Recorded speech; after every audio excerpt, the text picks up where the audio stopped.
fun, but it'll be with all the details and stuff. There's not a lot of variation of color in there, so if we could do anything just to maybe like little highlights of rust or something like that. Here we go.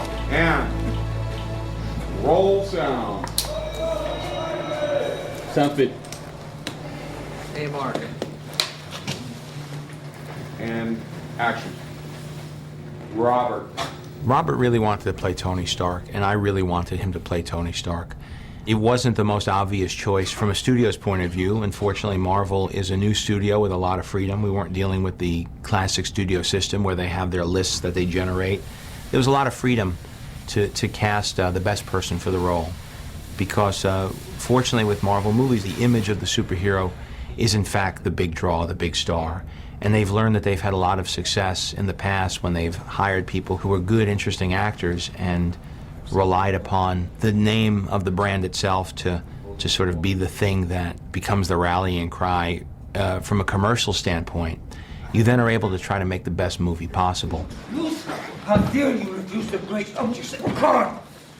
You're only alive because of his generosity. You are nothing, nothing! You understand me?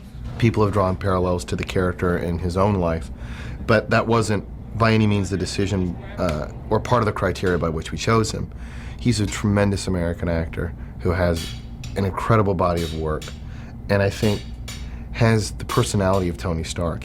He has the look that sort of matches with the comic books. There's sort of a childlike quality to Robert. There's an imagination to Robert that is very similar to Tony Stark, who's an inventor. There's a sense of humor to Robert, which Tony shared. There's a confidence. There were just so many qualities as you began to look through the history of the comic books and who Tony Stark was, and really who Robert is as an actor and as a person. That allowed the great Genghis Khan to rule from the Pacific to the Ukraine. The really fun part about the cave set is the dressing inside. What is life like when you're locked up in a room like that for like 2 or 3 months? And Robert, you know, brought a lot of his own personal experience to the cave too, which was fantastic. I mean, he taught us how you make tea in prison with the nice sock, or how you make coffee, and how you play games, you make backgammon sets out of nothing, things like that.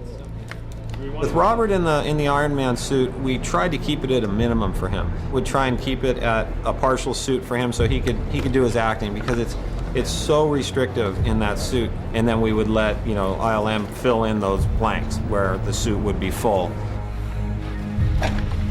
Stop. Stop. Stop, Mom. Please. Get up. Get up. As an actor, I've never gone through a process like this before, because usually you have a written page and you have a definite set idea of what it's going to be like. But we really found Jensen during rehearsals, sitting around the table and just talking. And the fantastic thing about this project has been everybody's been so open. You maybe could shave about 90 seconds off your death would be nice, because it's a little uncomfortable leaning over there. Well, 90 seconds? A lot of you heard me. Robert Downey is just is a jewel. My girlfriend says, I think you're in love with him or something. Ladies and gentlemen, I invite you to witness the art. Fantastic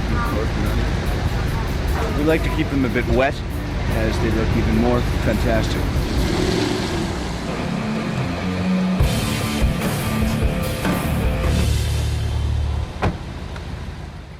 Action! How's it going, Hef?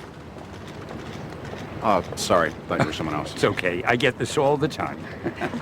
Now then, I get it right, probably. Ladies and gentlemen, that's a camera wrap on the creator of Iron